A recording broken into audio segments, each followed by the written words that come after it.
오늘 말씀의 제목은 교회의 양육입니다. 제가 말씀드린 것처럼 부흥회지만은 저는 좀 더 의식개혁의 차원에서 말씀을 인도하고 있습니다.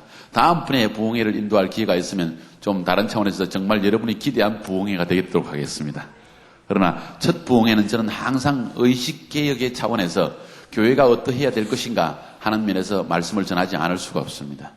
주님께서 저에게 주신 사명이기도 하고 이것이 꼭 이 시대에 필요한 말씀이라고 저는 느끼고 있기 때문에 이 말씀을 전가하지 않을 수가 없습니다. 그래서 때로 여러분에게 야 이거 어렵다, 이거 기대했던 그런 그 부흥회가 아니잖아 이렇게 느낄 수도 있을지 모르겠습니다. 그러나 아마 여러분이 이 말씀을 상고하고 다시 한번 깊이 상고하고 또 듣기 시작하면 다시 한번 들으시면 아마 여러분 사역의 방향, 삶의 방향 이런 것을 새롭게 설정할 수 있으리라고 저는 확신합니다. 오늘 요한복음 15장 1절부터 8절까지의 말씀, 저는 강해를 하려고 하지 않습니다. 이것은 그냥 서론을 위해서 제가 여러분에게 읽어드렸습니다.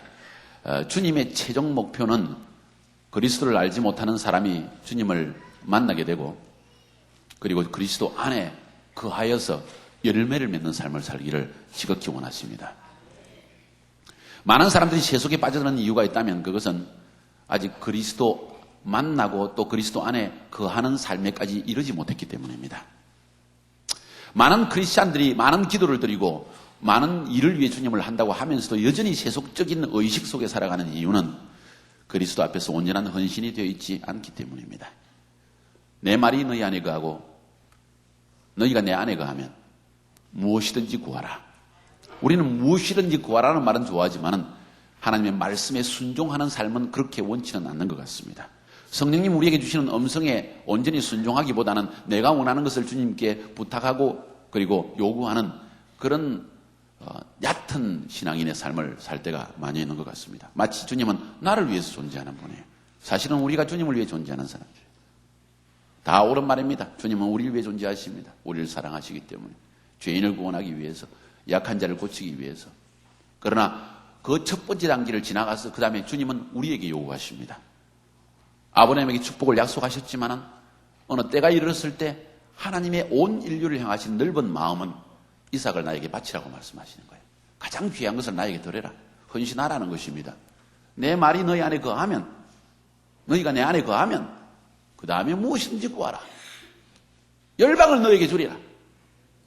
너의 구하는 모든 것을 응답하여 주리라. 그러나 먼저 조건은 우리가 주님 안에 거하는 것입니다. 우리는 이것을 제자화라고 이야기합니다. 그것은 말씀 공부만으로 되는 것이 아닙니다. 이것은 코칭의 단계입니다. 멘토링의 과정입니다. 매우 중요한 이야기입니다. 가장 중요한 교육은 어디에서 일어납니까? 저는 가정에서 일어난다고 생각합니다. 학교에서 일어나지 않습니다. 친구 간에서 오히려 더 영향을 많이 받습니다. 그러나 참된 가정이라면 가정 안에서 올바른 양육이 일어납니다. 왜 그렇게 이야기합니까? 가정은 성품을 형성하는 곳이기 때문에 인간의 삶을 살아보면 가장 중요한 것이 성품이라는 것을 우리는 알 수가 있습니다. 부부 사이에 이혼을 하는 이유가 있다면 대개 보면 70% 이상은 성품의 차이 때문입니다. 성격을 못 견디는 거예요. 다른 것 때문이 아닌 것입니다. 직장 생활에서 문제가 생긴 것도 역시 성품의 차이입니다.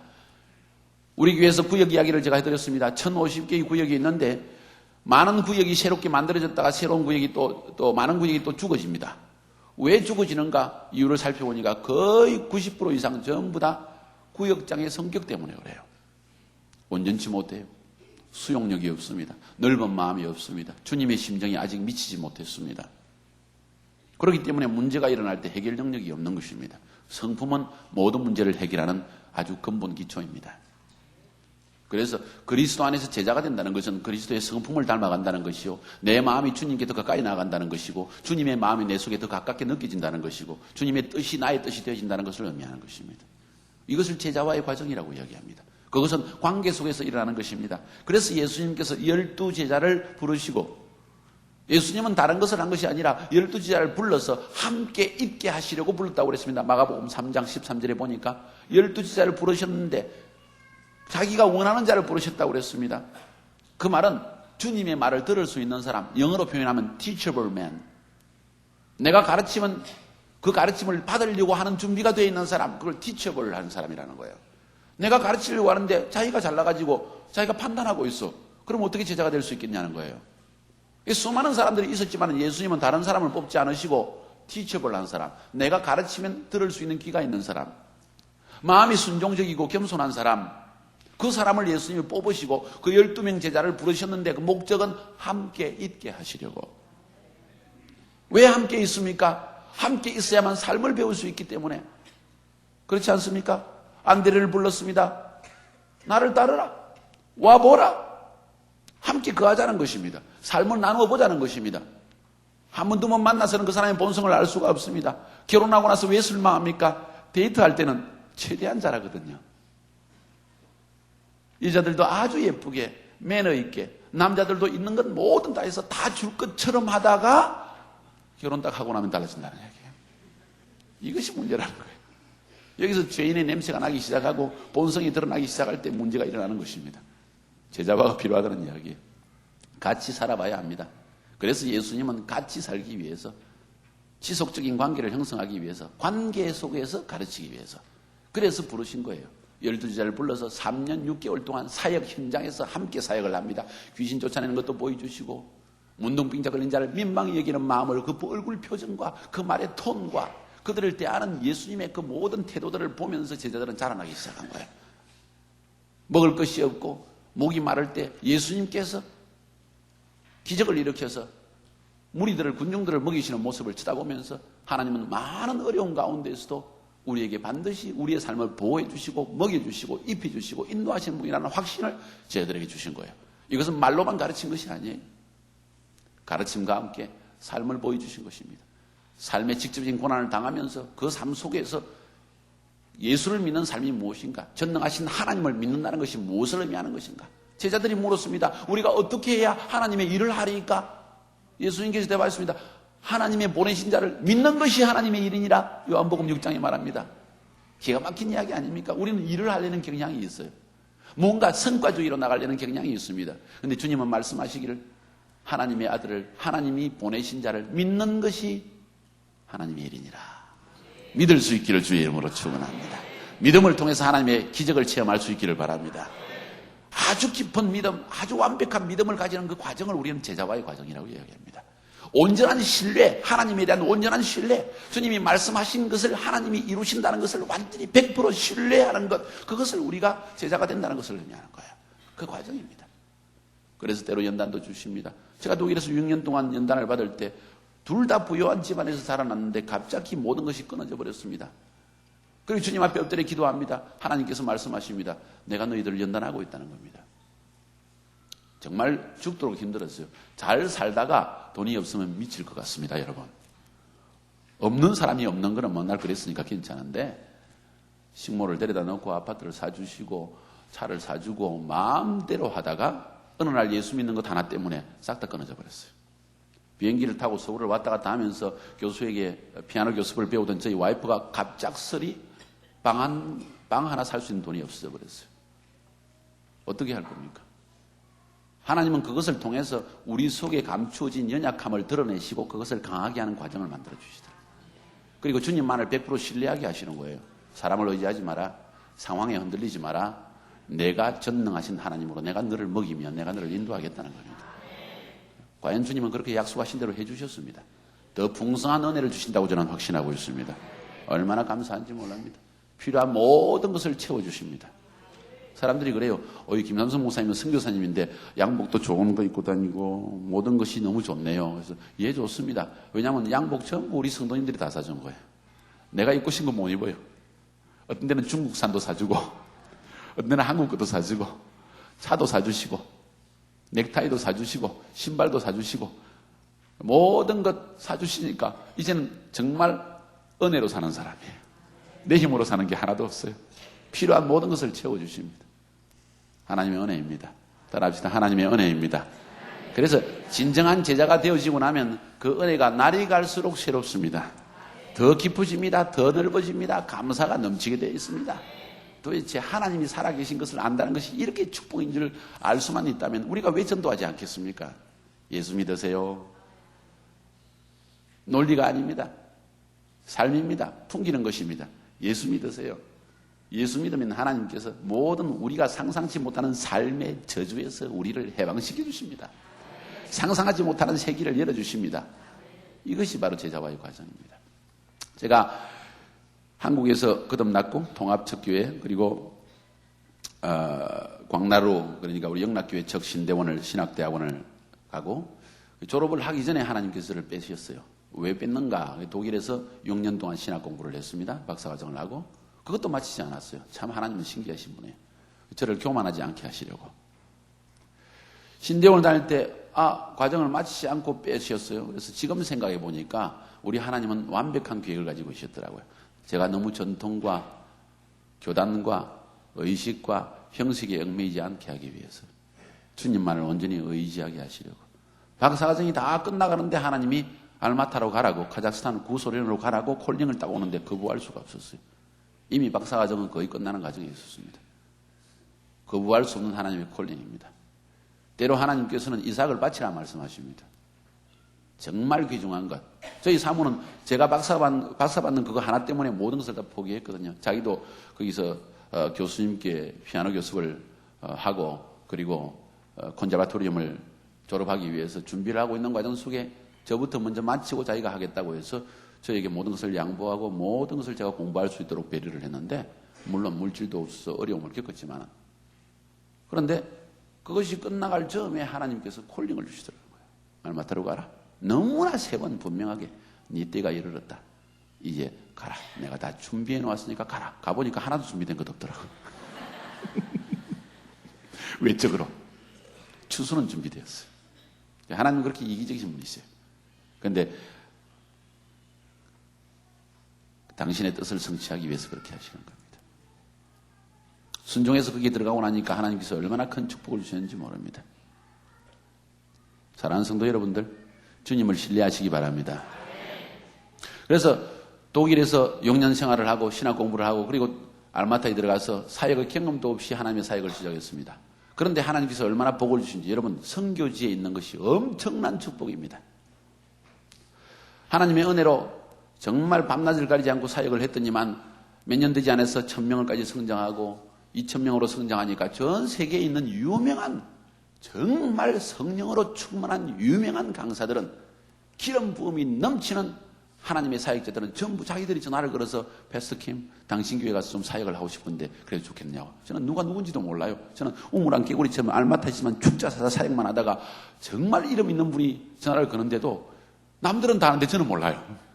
그래서 당신이 누구십니까? 랄프 네이브라는 분, 로렌스 공이라는 분, 피터 와그라는 분 정말 세계적인 분들이에요. 말할 수 없는 위대한 분들이에요. 기름 부음이 넘치는 분이면 사람들이 만나기 위해서 어쩔 줄을 모르는데 그런 분이 저에게 전화를 거는 거예요. 당신 교회 가서 사역을 좀 하고 싶은데. 왜냐하면 이런 분들은 열방에 대한 관심이 있는 분들이에요. 그래서 아직도 복음이 전파되지 않은 곳에 하나님의 역사가 일어나면 거기에 대한 관심을 가지고 그곳에 그들이 가지는 기름 부음을 가서 쏟아넣고 돌아가기를 원하는 분들이에요. 이런 마음을 우리가 가져야 됩니다. 그래서 그분들이 와서 저희 교회에다 그들이 있는 기름 부음을 사도적 기름 부음, 예언적 기름 부음, 셀에 대한 사역의 기름 부음, G12의 사역의 기름 부음 모든 것을 막 쏟아붓기 시작하는 거예요. 안방에 앉아가지고 모든 것을 다 얻은 사람이에요. 그래서 이런 하나님의 은혜 가운데 제가 독일에서도 사역을 해보고 영국에 있는 교회 또 지난 3년 전에는 영국에 있는 알파 본부 전 세계 137개국에서 알파 코스가 막 번지고 있어요. 7월 달에 1년에 한 번씩 전 세계에 있는 알파의 대표들이 모여가지고 약 2,000명 이상이 모여가지고 인터내셔널 컨퍼런스를 여는데 갑자기 당의자 목사님 저한테 전화가 왔어요. 패스터 킴, 이 인터내셔널 컨퍼런스에 당신이 주강사로 설교를 좀 해달라는 거예요. 주일날 5번을 영어로 설교를 했어요. 시원찮은 영어도 배운 적도 없어요, 저는. 선교지에서 배웠어요. 왜? 해야 되니까.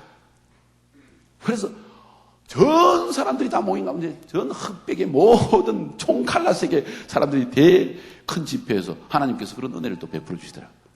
한국을 높이 하시려고. 선교를 감당하는 나라로 삼아주시려고. 동남아 지역에 와서 설교할 수 있는 기회를 주셨습니다. 미국에 온 미국 교회와 한국 교회 설교하는 은혜를 주셨습니다. 한국에 와서 또 사역할 수 있는 기회를 주셨습니다. 러시아 지역 전역에 또 사역할 수 있는 기회를 주셨습니다. 그런데요, 제가 이야기를 하는 이유는 이런 지역에 다니면서 사역을 해본 결과 아이러니컬한 것을 발견했습니다. 참 감사해요. 하나님께서 전 세계를 볼 수 있는 눈을 주셨으니까. 그런 담임 목사님과 대화 나눌 수 있는 기회, 사역에 대해서 의논할 수 있는 기회 이런 것을 주셨거든요. 그래서 저는 교회가 무엇인가? 저는 선교사인데도 불구하고 사실은 일반 사람들이 선교사 하면 가서 교회 개척하고 또 놔두고 떨어 개척하고 이렇게 해야 되는데 저는 목회 선교를 했어요. 하나님 그렇게 만드셨어요.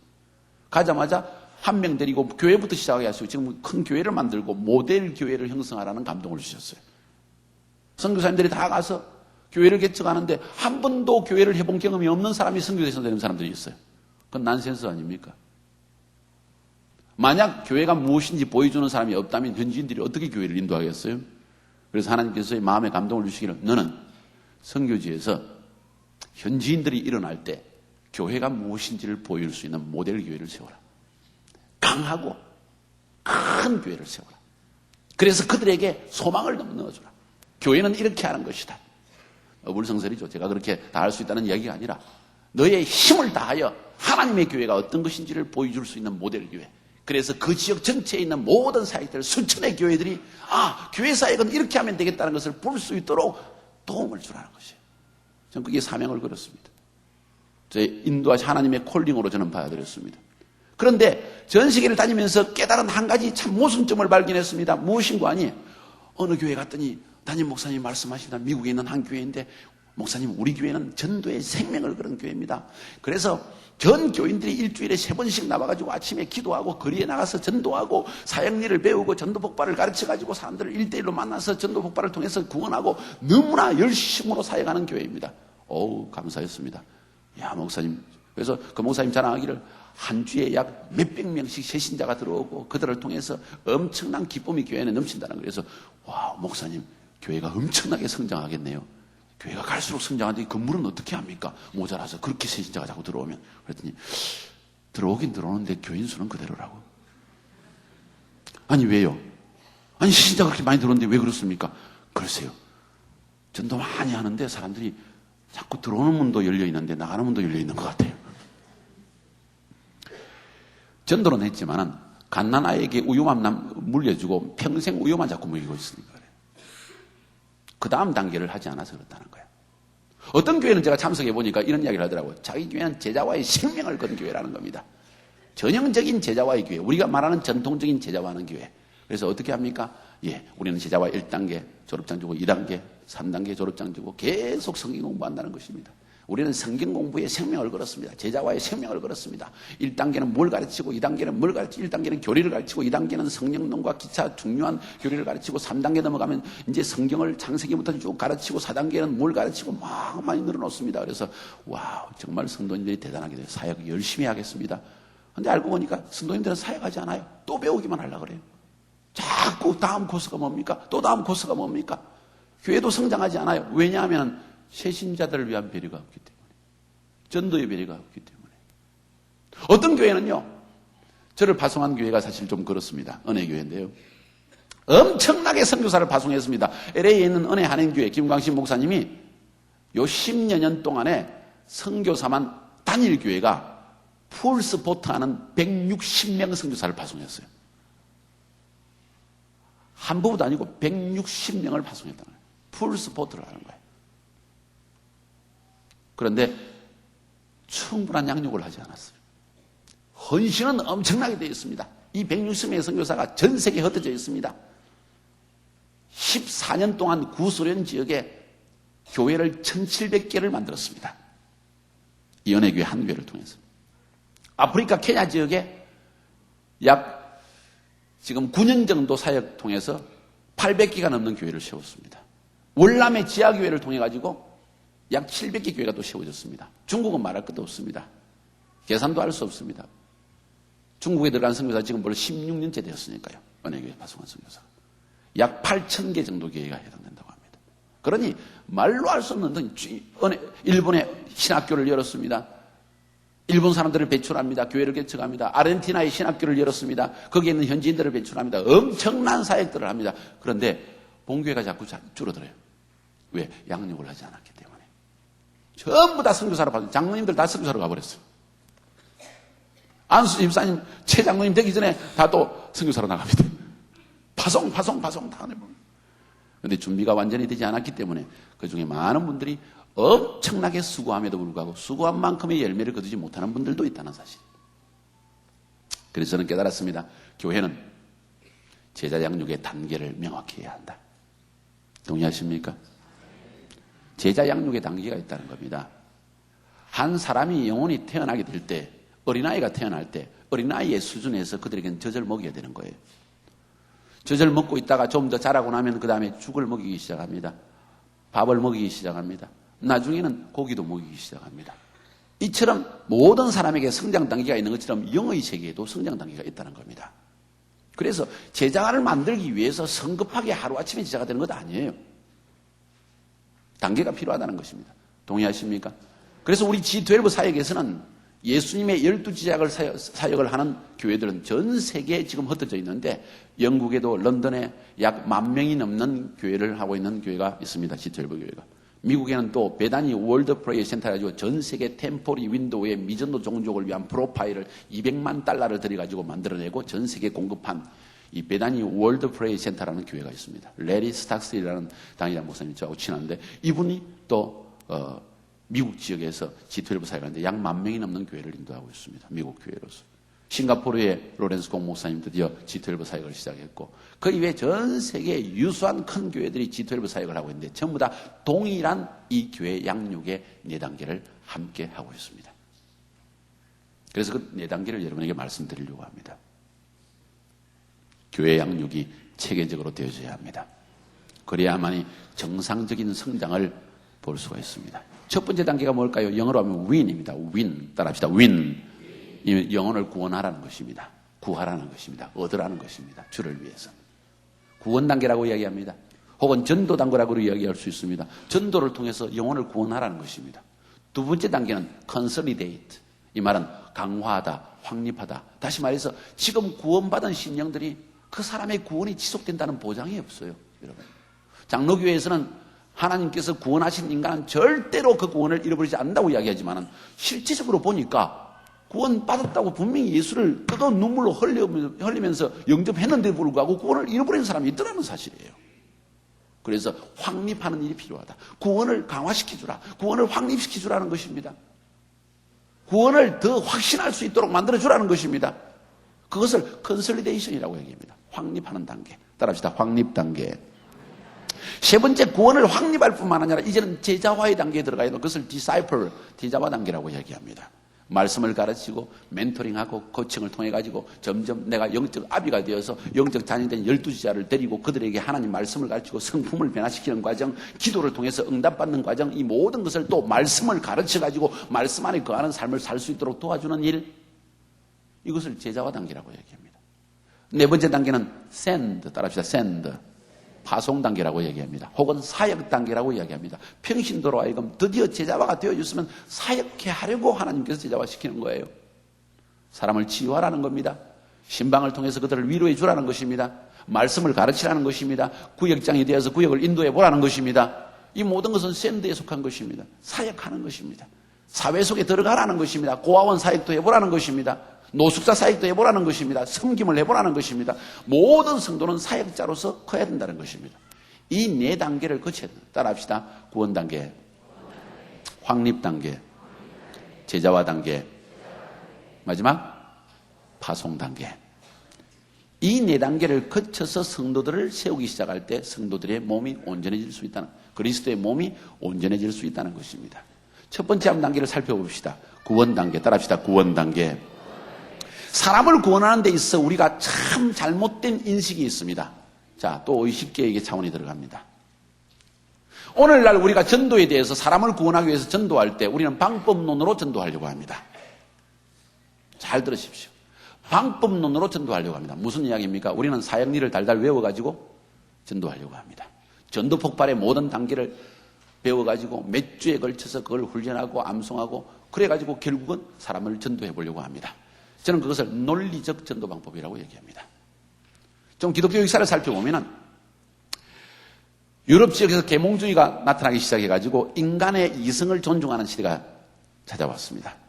그러면서 유럽에서 처음으로 계몽주의가 르네상스 운동이 일어나면서 계몽주의가 발달하기 시작하니까 사람이 이성을 존중하기 시작했어요. 참 좋은 현상입니다. 하나님이 주신 지성을 높인다는 것은 좋은 일입니다.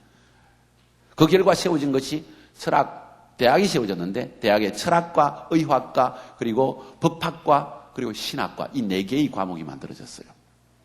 그때까지만 해도 기독교는 어프렌티십 도제제도였어요. 대장장이가 한 사람이 대장장이가 되기를 원하면 대장장이 밑에 들어가서 망치로 벌건 불에 달은 철을 두드리는 모습을 옆에 쳐다봅니다. 물을 붓습니다.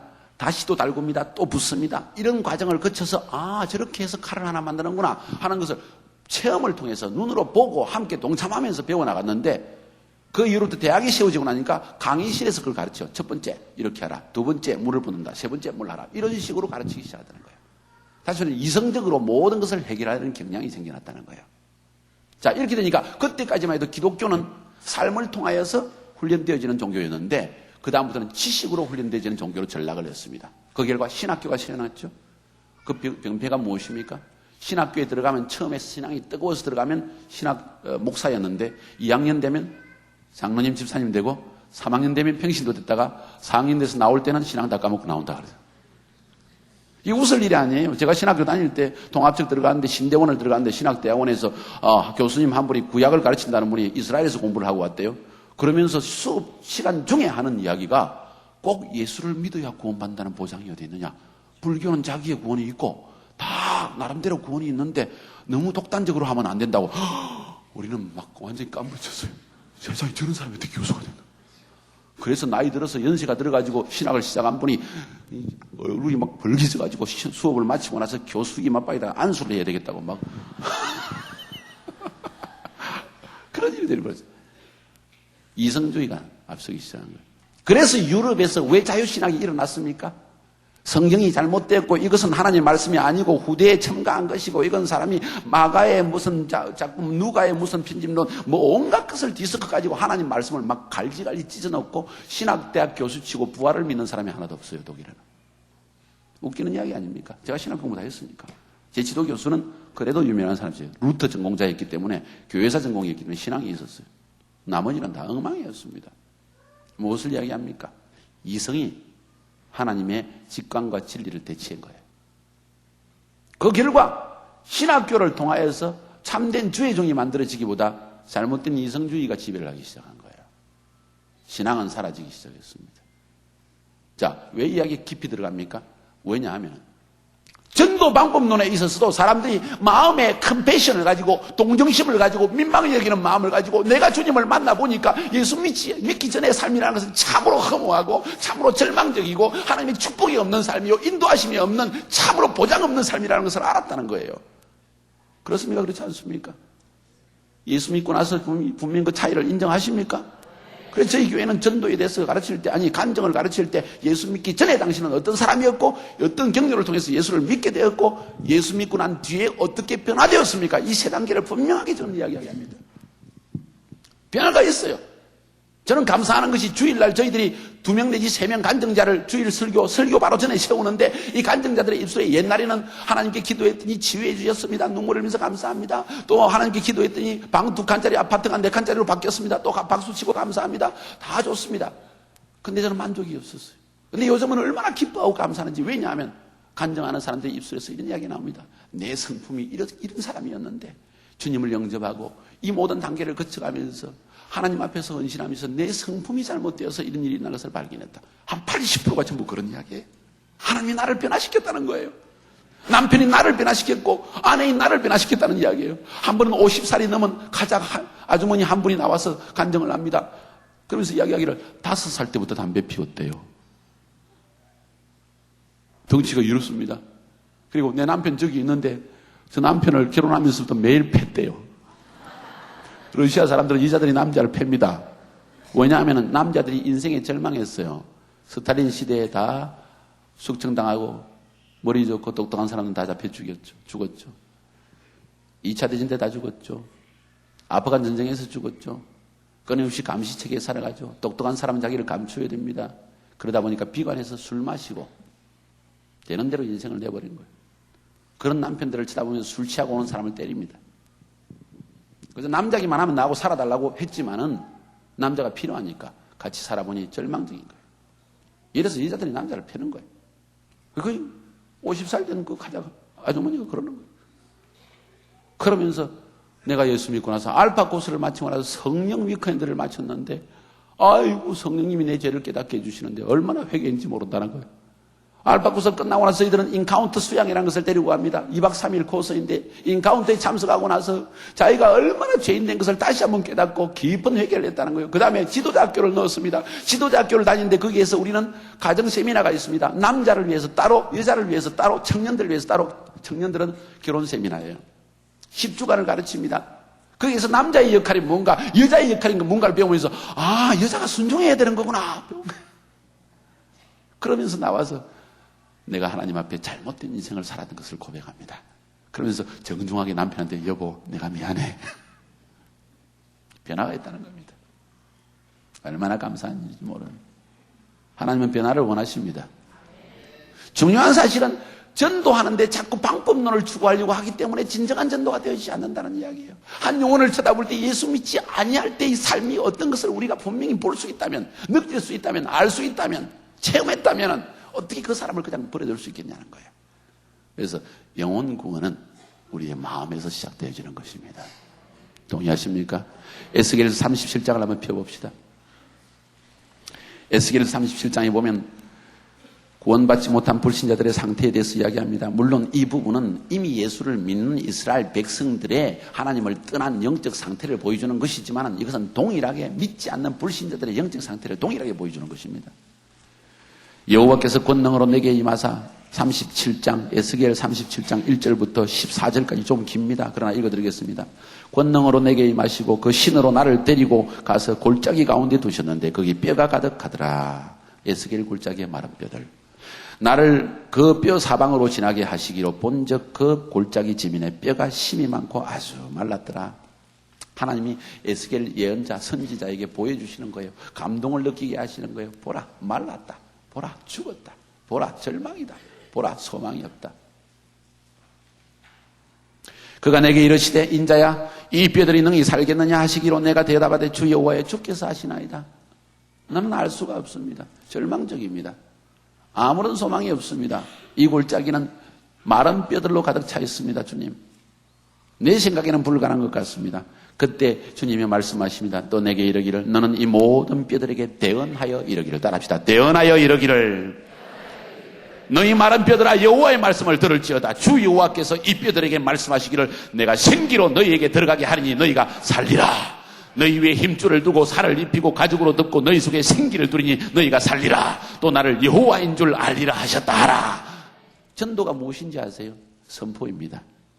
하나님은 오늘도 살아계시고 우리의 삶을 변화시키시고 우리 속에 생명을 주시고 우리의 삶 속에 하나님의 호흡을 주시는 분이라는 것, 절망을 소망으로 변화시키는 분이라는 것, 우리의 삶을 치유하시는 죽음을 생명으로 바꿔주는 분이라는 것을 선포하는 것이 우리의 전도입니다. 이것은 달달 외워가지고 하는 방법론이 아니에요. 우리 주위에 에스겔 골짜기와 같이 수많은 사람들이 절망 가운데 살고 있다는 것입니다. 그런데 하나님은 말씀하십니다. 그들을 살리는 길은 내 말씀을 대언하는 것이다. 저는 40일 금식할 때 그 말씀이 다시 한번 생각났습니다. 내가 너에게 준 복음의 말씀으로 그들의 의식을 변화시켜라. 절망이라고 말하는 그들의 의식을 변화시켜주라. 내 말을 대언하라. 선포하라. 내 앞에 한 명의 심령이 앉아있을지라도 마치 카자흐스탄에 1600만 인구가 앉아있는 것처럼 복음을 전해주라. 그 영혼을 살려라. 이것이 우리의 복음 전도라는 것입니다. 여러분 그렇게 생각하면 참 어려울 것 같아요. 어이구 어떻게 설교합니까? 아니요, 설교하라는 말이 아니에요. 선포하라는 겁니다. 하나님은 살아 계시다고 선포하라는 겁니다. 여러분의 삶에 만난 그 하나님을 체험을 간증을 통해서 선포하라는 겁니다. 하나님은 살아 계시다고 한번 담대하게 말해보세요. 그럼 불신자가 처음에는 믿지 않고 여러분이 지속적으로 말하기 시작하면 너무 큰 확신 때문에 그들의 확신이 흔들립니다. 여러분 복음 전파라는 것은 어려운 것이 아닙니다. 논리로서 증명하는 것이 아니에요. 여러분 속에 있는 확신을, 생명력을 담고 전파하는 것입니다. 선포하는 것입니다. 그때 불신자는요 확신이 없는 사람이에요. 오늘날의 세대는 불확신성의 시대입니다. 확신을 가진 사람은 따릅니다. 추종자가 일어납니다. 틀림없습니다. 조지 부시가 사실은 독재자라고 볼 수 있어요. 이 세대에 그런 사람은 나타날 수가 없습니다. 그런데 사람들이 따릅니다. 또 대통령이 당선됐습니다. 물론 근소한 차로도 있지만 왜 그런지 아세요? 카리스마가 있어서 그래요. 확신이 있기 때문에. 옳고 그런 것을 판단하기를 그만두고 이처럼 확신이 엄청난 생명력을 지니고 있다는 것입니다. 하물며 하나님의 진리 위에 서서 하나님이 살아계시다고 선포하는 우리의 확신이야말로 이건 100% 보장이 있는 확신이라는 겁니다. 생기를 두리니 너희가 살리라. 이것이 전도라는 것입니다. 이것이 영혼을 살리는 가장 중심 확신이라는 것입니다. 첫 번째로는 컴패션입니다. 사람들을 민망히 여기는 마음입니다. 두 번째로는 하나님의 말씀의 선포입니다. 그것을 통해서 영혼이 살아난다는 것입니다. 여러분, 전도를 어렵게 생각하지 마세요. 간증을 통하여 선포하세요. 네, 이웃에게 전하세요. 전화를 걸고 여러분이 알고 있는 사람들 하루에 적어도 한 명씩 전화를 걸어서 여러분이 만난 하나님을 한번 이야기해 보라는 거예요. 우리 성도님들은요, 저희 교회 5,000명 넘는 성도님들이 제가 독일에서 고생한 간증, 제가 거듭난 간증 적어도 100번 이상 들었을 겁니다. 저는 100번 이상 넘게 이야기해도 지겹지가 않아요. 왜? 생생한 간증. 내 인생을 변화시킨 간증이기 때문에. 독일에서 6년 동안 고난의 과정, 광야의 생활, 그것이 저에게는 엄청난 체험이에요. 그것은 저의 신학입니다. 또 거기에서 경험했던 나의 인간성의 부족함, 한 번은 이런 일이 있었습니다. 참 주님을 사랑하는 저였지만 아마 성격의 부족함이 있었던 것 같아요. 성격이 급한 면이 있었습니다. 그러다 보니까 아내와 많이 다투었어요. 김삼성 전도사였습니다. 그때는. 둘 다 고집이 센 사람이에요. 저희 사모도 고집이 상당히 센 사람이고 저도 상당히 센 사람인데 막내로 태어나서 그러다 보니까 고집 센 두 사람이 그래도 부유한 집안에서 어찌 보면 하고 싶은 거 다 하던 사람이 만나니까 물질은 없죠. 어려움을 겪습니다. 광야에 걸친데 엄청난 광야를 거쳐갑니다. 다투기 시작합니다. 어려움이 다가옵니다. 매일 다툽니다. 마음이 아픕니다. 사랑하는 사람끼리 있다 보니까. 저는 새벽에 4시마다 일어나가지고 5시마다 일어나가지고 독일의 숲에 가가지고 기도합니다. 매일 울면서 기도합니다. 하나님, 내가 누굽니까? 6개월 이상, 아니 6년 정도를 이렇게 하나님 앞에 울면서 매일 기도했습니다. 하나님, 나 같은 죄인을 떠나소서. 나는 이럴 수가 없습니다. 나는 하나님 일을 할 자격도 없습니다. 내 아내 하나도 사랑하지 못하는 이 사람이 어떻게 주님을 사랑할 수 있으며 주님의 일을 할 수 있겠습니까? 그러면서 펑펑 울면서 하루는 6년째 엉엉 울면서 하나님께 기도했습니다. 하나님, 나는 죄인입니다. 나를 떠나세요. 나는 죄인입니다. 나는 하나님 일을 할 수가 없습니다. 막 울면서 기도하는데 하나님의 음성이 들려왔어요. 오랜만에. 뭐라고 그런지 아세요? 저는 막 죄인입니다. 막 울면서 그러는데 하나님께서 이제 알았느냐. 그런 마음이 들려와요. 이제 알았느냐. 실상 알고 보니까 제가 참 의로운 사람이었어요.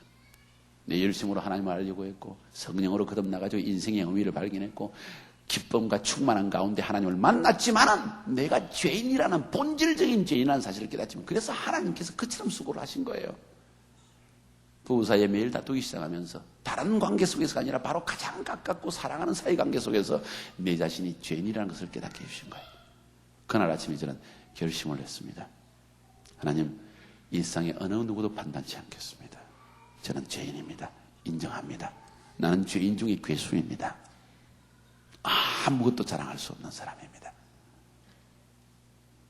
박사학위 그 순간 받은 거예요.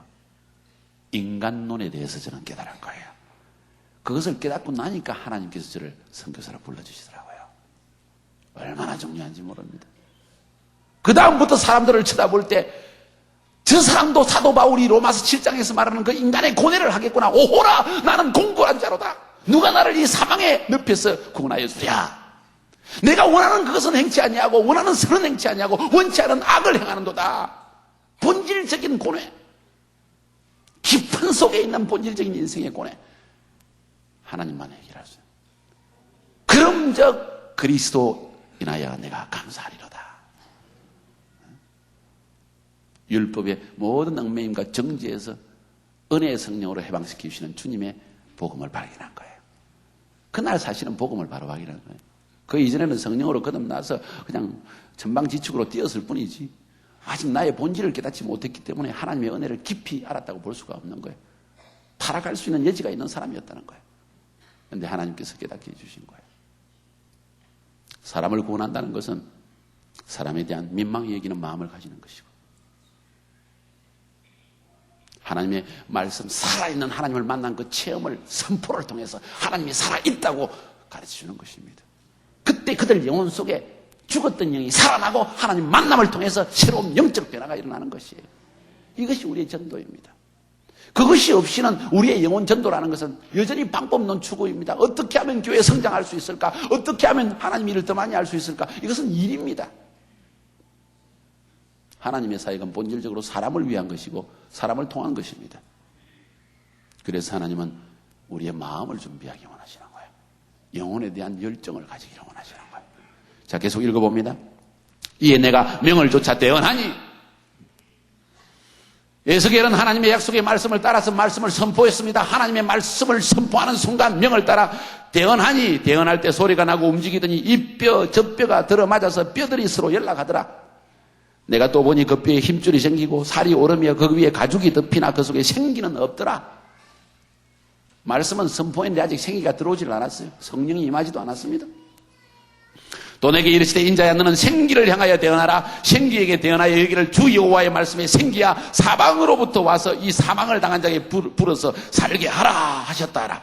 이에 내가 그 명도로 대언하였더니 생기가 그들에게 들어가며 그들이 살아서 일어나서 서는데 극히 큰 군대더라. 하나님의 생명이 그 속에 들어가는 과정이 있었다는 거예요. 이것도 하나의 제자와의 과정을 보여주는 것이에요. 확립이 일어나고 제자화가 일어나고 여호와의 영이 거하고 그리스도 안에 거하는 역사가 일어나더라는 거예요. 또 내게 이르시되 11절부터 14절까지 매우 중요합니다. 또 내게 이르시되 인자야 이 뼈들은 이스라엘 온 족속이라. 믿는 사람들이 이런 상태에 있다고 하는 것을 이야기해 주는 거예요. 그들이 이르기를 우리의 뼈들이 말랐고 우리의 소망이 없어졌으니 우리는 다 멸절되었다 하느니라. 하나님이 우리를 버린 모양이다. 하나님이 한국을 버린 모양이다. 하나님이 교회를 버린 모양이다. 하나님이 우리 가정을 버린 모양이다. 절망 속에 있는 고백이 있다는 거예요. 그러므로 너는 대언하여 그들에게 이르기를 주 여호와의 말씀에 내 백성들아 내가 너희 무덤을 열고 너희로 거기서 나오게 하고 이스라엘 땅으로 들어가게 하리라. 내 백성들아 내가 너희 무덤을 열고 너희로 거기서 나오게 한적 너희가 나를 여호와인 줄 알리라. 내가 또 내 씨를 너희에게 두어 너희로 살게 하고 내가 또 너희를 너희 고토에 거하게 하리니 나 여호와가 이 일을 말하고 이룬 줄을 너희가 알리라. 나 여호와의 말이니라 하셨다 하라. 아멘. 이 말씀을 잘 유의해서 보세요. 주님이 뭐라고 세 번째 선포의 말씀을 주셨습니까? 내가 너희를 무덤에서 나오게 하겠다. 따라합시다. 무덤에서 나오게 하리라.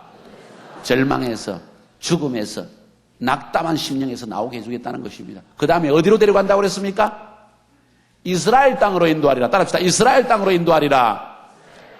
잘 들으십시오. 매우 상징적입니다. 이스라엘 백성들에게 이스라엘 땅으로 데려간다는 것은 자기의 본연의 자세로 돌아가게 한다는 것입니다. 하나님은 여러분을 창조하실 때 여러분을 향하여 위대한 계획을 가지고 있습니다. 찬란한 계획을 가지고 있습니다. 가장 귀한 하나님의 자녀였습니다. 하나님은 여러분을 통해서 새 일을 감당하기 원하셨습니다. 그런데 이 세상을 살면서 불순종을 통하여서 우상숭배를 통하여서 하나님을 떠남으로 말미암아 여러분은 여러분의 자리에 서 있는 것이 아니라 여러분의 자리가 아닌 곳에 서 있다는 거예요. 그렇기 때문에 그것은 무덤이라는 것입니다. 그 무덤에서 내가 나오게 하겠다는 겁니다. 예수 그리스도를 영접하고 그분이 내 속에 들어오시면은 그분이 하시는 일이 뭡니까? 성령님이 우리 속에 오셔서 하시는 일이 뭡니까? 우리를 향하신 하나님의 계획을 알게 해주시는 거예요. 예언의 말씀을 주시고 환상을 보게 하시고 꿈을 꾸게 하시고 우리로 하여금 이스라엘 땅으로 돌아가게 하시는 것. 우리의 본질의 자세, 우리의 원래의 콜링의 삶으로 돌아가게 하는 것. 그게 이스라엘 땅이라는 거예요. 저는 얼마나 하나님께 감사한지 몰라요. 1982년도에 주님을 영접했다는 사실, 1981년도에 경희대법대 앞에 하숙방에서 겨울밤에 성령님께서 임하셔서 저희 인생을 바꾸는 무덤에서 나와서 이스라엘 땅으로 변화시키는, 옮겨가시는 그 일을 행하셨습니다. 저는 이스라엘 땅에 서 있는 거예요. 저는 이렇게 고백했어요. 믿기 전에 하나님 당신이 살아계시면 그리고 나의 인생의 목표를 알게 해주시면 왜 내가 창조되었는지 알게 해주시면 그것이 배고픈 길이든지 고난의 길이든지 축복의 길이든지 저는 마다하지 않고 그 길을 딱 걸어가겠습니다. 하나님 분명히 당신이 살아계시고 당신이 나를 창조하신 목적이 있다면 알게 해주세요. 그런데 그 기도대로 응답해 주셨어요. 알게 해주셨어요. 선교사라는 거예요. 열방을 주님께 돌리라는 것입니다. 저는 세상에서 가장 행복한 사람이에요. 왜? 저는 이스라엘 땅으로 돌아왔으니까. 무덤에서 나왔으니까. 이 직분, 이 부르심, 이 은혜, 이 축복 저는 아무에게도 주지 않습니다. 내 것이기 때문에. 여러분에게도 그와 같은 부르심의 자리가 있습니다. 제자와의 과정이라는 것이 무엇입니까? 성도들로 하여금 자기의 자리를 찾게 해주는 것입니다. 예수님의 12제자에게 예수님이 멘토를 하실 때, 그들을 양육하실 때 3년 6개월 동안 무엇을 행하셨습니까? 그들이 마땅히 해야 될 자리를 알게 해주신 거예요. 바울은 이방인에게, 베드로는 유대인에게, 각 사도들에게 그들에게 해야 할 일을 가르쳐 주신 거예요. 인생의 목적을 설정한 것입니다. 삶의 방향을 깨달은 것입니다. 무엇과도 타협할 수 없고 바꿀 수 없는. 여러분도 그런 인생의 목표를 주님 안에서 찾게 되기를 주의 이름으로 축원합니다. 그것을 찾은 사람은 담대하게 선포할 수 있습니다. 영혼을 살릴 수 있습니다. 내 믿는 내 남편, 내 사랑하는 자녀들, 여러분 주위에 직장에 있는 친구들, 동료들 그냥 둘 수가 없습니다. 그들은 자기의 자리에 서 있지 않고 무덤 속에 살고 있다는 사실이에요. 동의하십니까? 이것이 영혼 전도의 근본 동기입니다. 그래서 이런 깨달았습니다. 영혼 전도는 방법론으로 되는 것이 아니다. 이것은 영혼에 대한 컴패션, 민망히 여기는 동정심과 기도로서 이루어지는 것이다. 전도는 기도로 이루어지는 것입니다. 옆에 사람에게 얘기하십시오. 전도는 기도로 이루어지는 것입니다. 그래서 저희 성도들에게 저는 1년에 한 달 정도는 새벽 기도를 폐지합니다. 그래서 전 셀원들이 자기 셀에 모이는 그 장소에 아침 7시에 다 모이라고 합니다. 그래서 아침 7시부터 8시까지 자기 지역을 여리고성 돌듯이 한 달 동안 돌게 합니다. 제일 날씨가 포근할 때 5월 내지 6월 정도에 한 달 기간 동안을 자기 교회, 자기 구역 주위를 뱅뱅 돌면서 아파트 도시 단지를 쭉 돌면서 그냥 영혼들을 위해 사랑하는 마음을 한번 느껴보라고 이야기합니다. 그들 가정 안에서 아파트를 쳐다보면서 집을 쳐다보면서 그 가정 안에서 남편과 아내 사이에 무슨 일이 일어날 것인가, 자녀들은 어떤 상태에 있는가 한번 상상해보라고 이야기합니다. 그리고 그들을 위해서 중보하며 기도하라고 이야기합니다. 그리고 그 다음 달에는 그들을 향해서 문을 두드리고 들어가서 전도를 하라는 거예요. 거리 기도입니다. prayer walking이죠. 여리고 기도입니다. 사람의 마음이 감동되지 않으면 방법론으로는 사람을 전도할 수가 없기 때문입니다. 매우 중요한 이야기입니다. 전도는 영적 전쟁입니다. 사단이 내놓으려고 하지 않습니다. 기도하면 기도할수록 사단의 공격은 더 강한 것 같습니다. 그 사람은 더 저항하는 것 같습니다. 그래서 우리는 더 기도하는 것입니다. 더 금식하는 것입니다. 그래서 저희 교회 안에서는 셀 안에서 3.3 기도를 합니다. 이건 저희 교회만 하는 것이 아니라 전 세계의 G12 교회가 동일하게 하는 것이 3-3 prayer. 무슨 말입니까? 한 구역 안에 예를 들어서 9명 있다고 칩시다. 아니면 8명 있다고 칩시다. 그러면 3명, 나머지 2명밖에 안 되니까 3명, 2명. 9명이면 3, 3, 3. 3명씩 짝을 짓습니다. 너무 많으면 안 됩니다. 3명씩 짝을 짓고 그 3명이 한 사람 한 사람이 자기가 전도할 대상자 3명 이름을 이야기합니다. 구역 모임 때마다.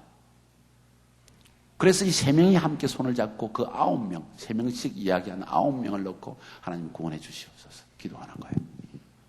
한 구역 안에서 구역 모임 말씀도 듣고 기도도 하고 찬양도 부르고 다 끝나고 난 다음에 제일 마지막 부분에 3명, 혹은 3명, 2명 이렇게 나눠가지고 혹은 3명, 2명 나눠서 서로 내가 전도 대상자 3명. 너무 많으면요 잊어버려요. 형식적으로 기도합니다. 너무 작아도 재미가 없어요. 3명씩만 넣고 기도. 누구를 위해 전도합니까? 기도합니까? 가장 가까운 사람, 내가 규칙적으로 만나는 사람, 언젠가는 그 사람을 전도할 수 있는 대상자.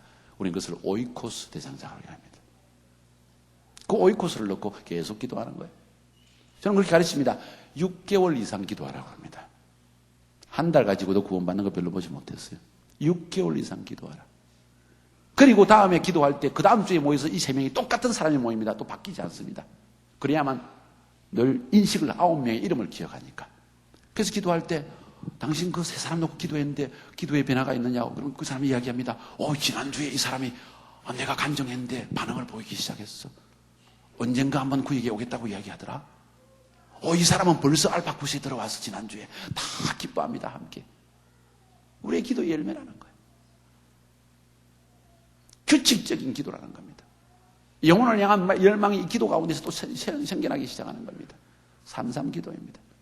계속 매주마다 모일 때마다 불신자를 위한 기도가 계속 이어나. 영혼에 대한 열정이 불같이 계속 일어날 수 있도록 떼어나간다는 거예요. 그렇게 기도하다가 9명 중에 1명만 알파 코스에 앉으면 그 모든 사람들, 이 세상이 구역 전체가 얼마나 기뻐하는지 몰라요. 그 한 사람을 놓고 집중 기도를 하는 하나님, 알파 코스 10주를 다 마칠 수 있도록 축복해 주시고, 알파 코스 오는 날 그 아이를 보호해 주셔서 그 심령에 유혹이 없게 해 주시고, 어려운 일이 없게 해 주시고, 하나님 그 오는 발걸음을 축복해 주시고, 알파 코스에 앉아서 끝마칠 때까지 성령님께서 지켜 주시옵소서. 이것이 여러분 교회 알파 코스 하고 계시죠? 엄청난 역사가 일어납니다. 저희 교회는요, 일주일에 알파 코스가, 공식적 교회적 알파 코스가 4개가 돌아가고 있고, 그 이외에 저희들 제자들이, 자기 제자들이 자기의 알파 코스를 가지고 있는데 다 합하면 50개가 넘을 겁니다. 알파 코스가. 제가 그랬습니다. 교회 안에 알파 코스를 하면 모슬림 국가에서 사람들이 기독교에 안 하려고 하니까 시장에서도 하고 병원에서도 하고 10명도 앉혀놓고 하고 계속 열어라. 사회 속에 침투하라. 가는 곳곳마다 점심시간 알파도 하라. 저녁 알파도 하라. 되는 대로 알파를 열어라. 구원하라. 좀 이따 그분에 대해 설명을 하려고 합니다. 기억하시기 바랍니다. 3.3 기도입니다. 불신자 기도입니다. 저는 때때로 주일 예배를 드릴 때도 이것을 생활화, 라이프 스타일화 하기 위해서, 운동화하기 위해서, 저는 운동화라는 말을 너무너무 좋아해요. 왜냐하면 사람들이 한 번 하고 그치는 경향이 있습니다. 계속되는 일이 아니면 열매는 나타나지 않습니다. 저는 계속 운동화시키면 주일 예배도 설교하기 전에 다 일어나서 함께 축복하고 한 번씩 다 깨어나라고 이야기하고, 그리고 3명씩 짝을 지어서 자기 전도장사를 놓고 이 시간 기도합시다 합니다. 모두가 함께 하나님의 그 비전 가운데 들어갈 수 있도록, 구원을 위해서, 첫 단계 구원입니다. 이 첫 단계 구원을 위해서 이제 기도의 운동을 일으킬 뿐만 아니라 알파 코스를 하는 거예요. 알파 코스는 이 구원 단계를 위해서 하는 것입니다. 물론 알파 코스를 통해서 정착도 되어집니다. 알파 코스를 마치고 나면 복음이 무엇인지 깨닫게 됩니다. 성령도 받게 됩니다. 놀라운 변화가 일어납니다. 그렇죠? 하나님은 오늘날도 치유하시는가? 이 시간에 질대로 치유가 일어납니다. 암 환자가 낫습니다. 기적이 일어납니다.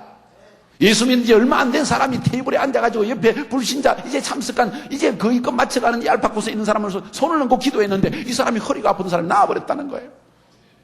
그러고는 기도한 그 사람이 더 놀라는 거예요. 아니, 나를 통해서도 하나님이 역사하시는구나. 하나님의 은사가 평신도에게 흘러넘어가기 시작하는 거예요. 사역자가 되어지는 겁니다. 믿으십니까? 알파 코스예요. 알파 코스가 매우 중요합니다. 중요한 이유가 몇 가지 있습니다. 왜? 첫 번째, 알파 코스는 전도 운동이기 때문이다. 불신자의 영혼을 구원하는 운동이기 때문입니다. 두 번째, 알파 코스는 셀 운동입니다. 구역 운동입니다. 왜? 알파 코스 할 때 테이블별로 앉습니다. 그렇죠?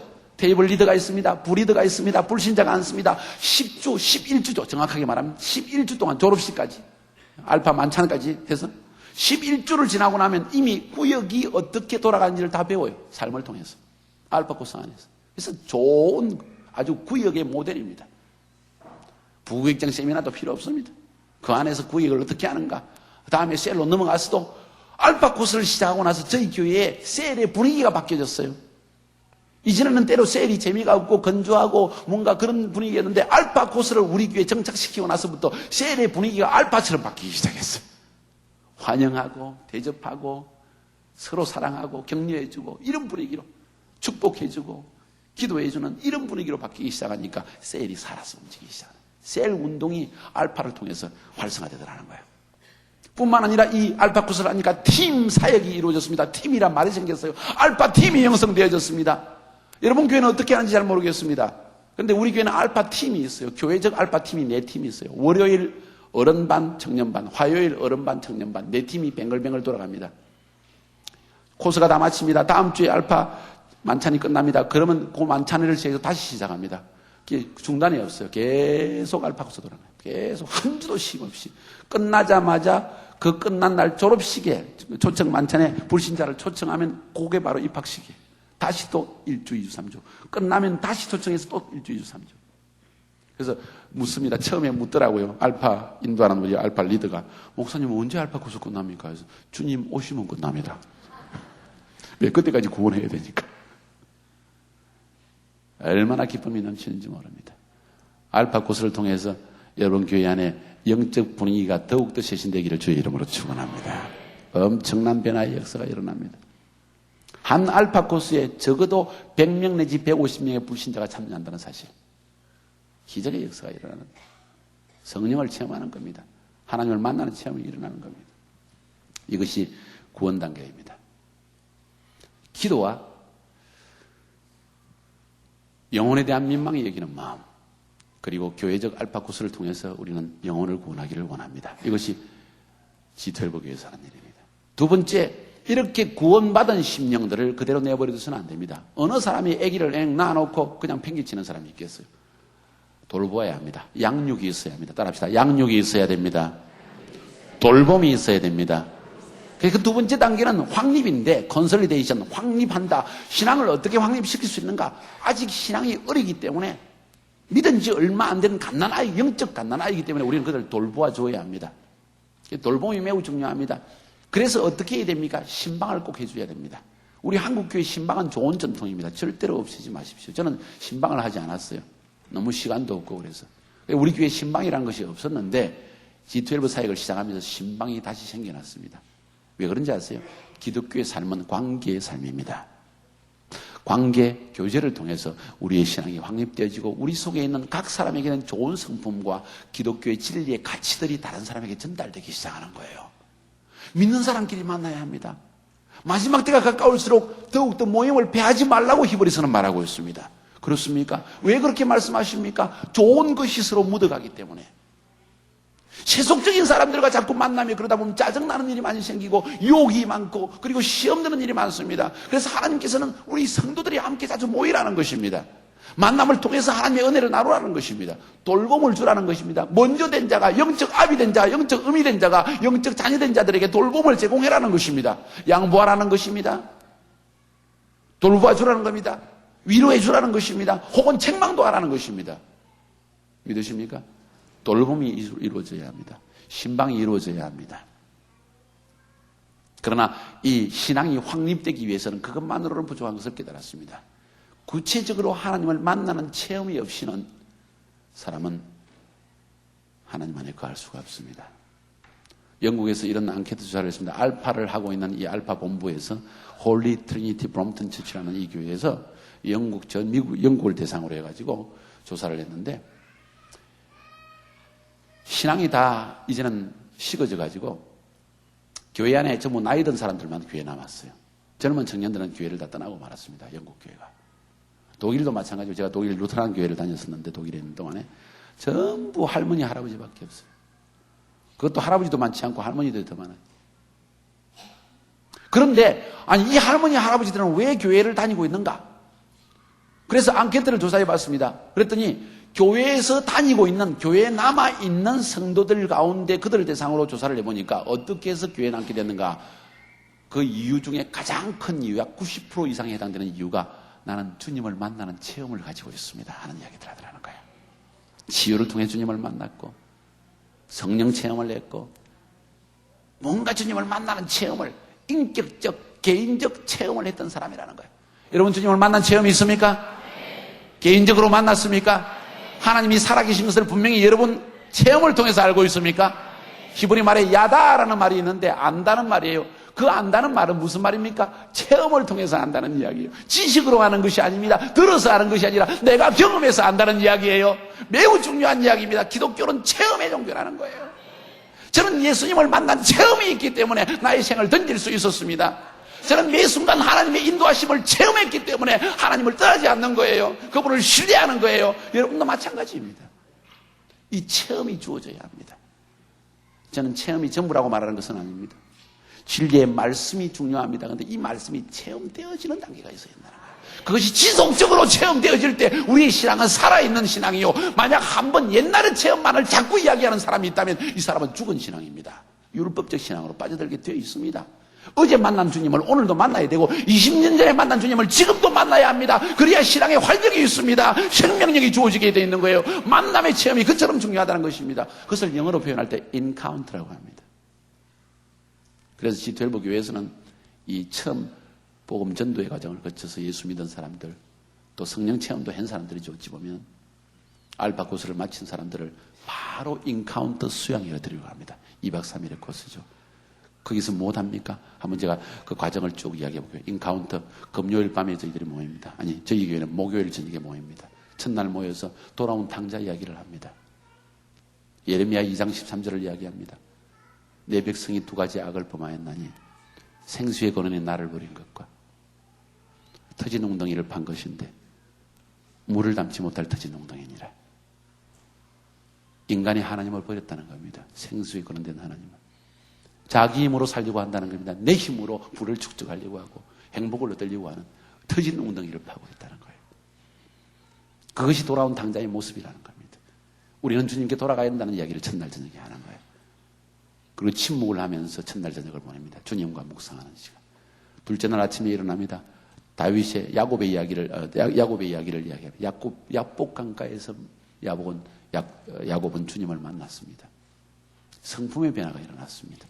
우리 속에 있는 본질적인 고질적인 잘못된 습관과 제약들이 아직 남아있다는 겁니다. 이것 때문에 남편하고 다투고, 이것 때문에 아내하고 다투고, 이것 때문에 사람과의 관계 속에서 문제가 일어나는 어떤 성품이 결점이 있다는 겁니다. 이것을 죄악이라고, 습관적 죄악이라고 저는 표현합니다. 이 습관적 죄악을 회개하는 시간. 그때 야곱이 야복강가에서 뭐라고 말한 줄 아세요? 이렇게 이야기합니다. 당신이 나를 축복하지 아니하면 절대로 내보내지 않겠습니다. 그 기도를 시키는 거예요. 주여 나를 변화시키지 아니하시면 저는 주님을 이 시간 떠나보내지 않겠습니다. 나를 변화시켜 주시옵소서 하는 기도를 새벽 시간에 하는 거예요. 그 다음에 다윗의 이야기를 합니다. 범죄한 이야기입니다. 다윗의 범죄로 임하였던 그 저주가 무엇입니까? 왕의 자리를 빼앗겼습니다. 아들 압살롬이 아버지를 배반했습니다. 백주에 다윗의 처들을 강간했습니다. 재물도 떠나고 명예도 떠나고 가정은 파괴되어지고 낳은 아기는 죽고 죽음이 임하고 가능한 인간에게 임하는 모든 저주가 범죄로 말미암아 임하였다는 것입니다. 죄의 회개에 대한 이야기를 합니다. 우리는 본질적인 회개를 해야 된다고 그날 선포를 합니다. 그날 강한 회개를 하고 난 다음에 그 다음에 십자가에 대한 이야기를 합니다. 주님이 십자가 위에서 우리를 위해서 하신 일은 무엇인가? 대속을 행하셨다는 겁니다. 십자가 위에서 우리의 죄가 주님을 위해서 한 일은 뭡니까? 주님을 못 박은 거예요. 근데 주님이 우리를 위해서 한 일은 뭡니까?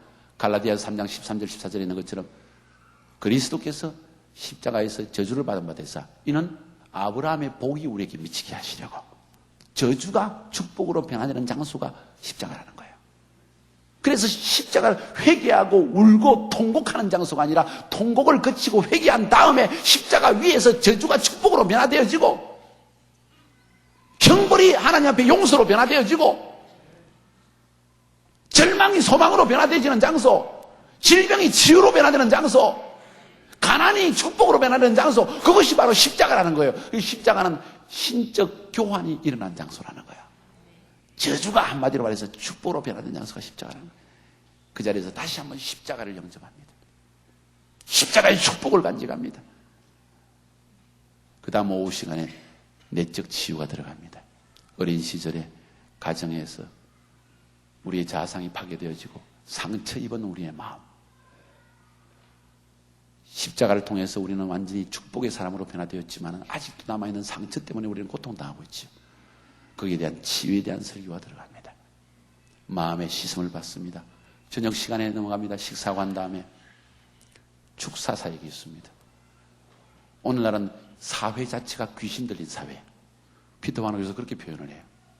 우리는 좋은 말로 여기서 세속사회라고 이야기하는데 피터 바노 교수는 이야기하기를 귀신 들린 사회, 정욕의 귀신 들린 사회, 절망의 귀신 들린 사회, 두려움의 영에 사로잡힌 사회, 미움의 영으로 들끓는 사회, 용서치 못하는 마음, 그런 영으로 가득 찬 사회.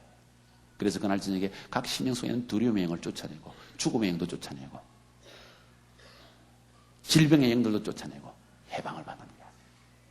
다음날 아침에 일어납니다. 셋째 날 아침입니다. 새벽 시간에 모였습니다. 신묘막측하게 지원받은 존재. 옆에 사람 얘기해 주십시오. 당신은 신묘막측하게 지원받은 존재입니다. 시편 137편에 보면 나를 창조하신 하나님의 신묘막측하심에 대해서 이야기하고 있습니다. 뭔 이야기입니까? 우리의 자아상을 회복하자는 겁니다. 우리의 사명도 회복하자는 것입니다. 새 사람이 된다는 것을 선포하는 것입니다. 그리고 서로 마주보며 하나님의 축복에 대해서 노래해주고 축복하고 그 아침에 완전한 사명 회복이 이루어지는 거예요. 그 다음에 성령 충만에 대한 설교를 하면서 다시 성령의 재충만을 받게 하는 거예요. 그리고 마지막에 우리의 비전은 무엇인가? 불신자를 전도하여 이런 그리스도의 제자가 되게 하는 것. 하나님의 형상을 회복시켜주는 것이 우리의 사명이라는 것을 선포함으로 인카운트가 끝나는 거예요. 이 인카운트를 통해서 인카운트에 약 보통 한 70명에서 150명 사이에 들어가서 인카운트 수양을 하는데 이 알파 코스처럼 테이블 채팅을 합니다. 인카운트를 마친 사람은 대부분 95% 이상이 하나님을 만나는 체험을 거기서 합니다. 치유를 통해서 만나든지 회개를 통해서 만나든지 십자가에서 만나든지 내적 치유를 통해서 만나든지 악령의 축사받음을 통해서 자유함을 얻든지 자아상 회복을 통해서 주님을 만나든지 어디에선가 주님을 만나는 체험을 하게 된다는 거예요. 확립입니다. 여러분 10년, 20년을 다니도 구원의 확신이 없는 사람이 있다는 것 아십니까? 있어요. 근데 알파 코스를 마치고 나면 구원의 확신이 생깁니다. 인카운트를 마치고 나면 체험되어집니다. 구원이 체험되어집니다. 주님이 살아있다는 것을 느끼게 됩니다. 모든 성도들은 하나님을 만나는 체험을 지나가야 합니다. 그리고 매일 만나야 합니다. 우리는 사람들을 하여금 하나님을 만날 수 있도록 만들어줘야 합니다. 돕는 통로가 되어야 된다는 이야기예요. 교회는, 저는 교회가 어떤 장소인가 한번 생각할 때 트레이닝 센터다. 제자를 훈련하는 장소이다. 사람들은 교회에 와서 수동적으로 은혜 받고 나 좀 보호해 주세요. 나 좀 위로해 주세요. 나 좀 사랑해 주세요. 나 좀 축복해 주세요. 그것만을 요구하지만 교회는 트레이닝 센터다. 올림픽 금메달을 타기 위해서 어떤 트레이닝을 합니까? 먹고 싶은 거 못 먹습니다. 금메달 타고 돈도 많이 버니까 여러분들 굉장히 좋을 것 같죠? 천만의 말씀. 그 사람들은요, 고기도 먹고 싶은 대로 못 먹어요. 우리처럼. 왜? 금메달을 따기 위해서. 트레이닝하는 장소라는 거예요. 성도가 지상의 삶에도 마찬가지입니다. 똑같은 과정을 거치게 되어 있습니다. 트레이닝을 거쳐야 되고 트레이닝을 거치게 해야 합니다. 동의하십니까? 사람 영혼 한 영혼을 제자로 만든다는 것은 쉬운 일이 절대로 아닙니다. 기도하여서 그들을 품어서 예수 믿게 할 뿐만 아니라 알파 코스를 거치게 하고 또 인카운트를 거쳐 주님을 만나는 체험을 가지게 하고 계속 돌봅니다. 이것이 바로 컨설리데이션 확립 단계라고 이야기합니다. 확립 단계가 여러분 교회 안에 설립될 수 있기를 주의 이름으로 축원합니다. 그런데요, 아직 확립 단계 끝나지 않았습니다. 인카운트라는 것을 마치고 나면은 얼마나 강력한 프로그램이든지 이 코스를 마치고 나면 엄청난 하나님의 은혜가 쏟아집니다. 그런데 은혜가 큰 곳에는 사단의 시험도 크게 되어 있습니다.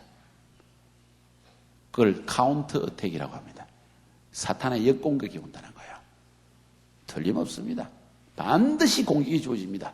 그래서 지틀바는 교회에서는 포스트 인카운트가 끝나고 난 다음에 인카운트 수양회가 끝나고 난 다음에 포스트 인카운트 세미나라는 것을 운영을 합니다. 10주간 하지요. 일주일에 한 번씩밖에 가르치지 않습니다. 와서 1시간씩 모여서 기도하고 인카운트 할 때 그 사람들이 그대로 테이블로 앉아가지고 10주간을 지나가는데 세상은 무엇인가?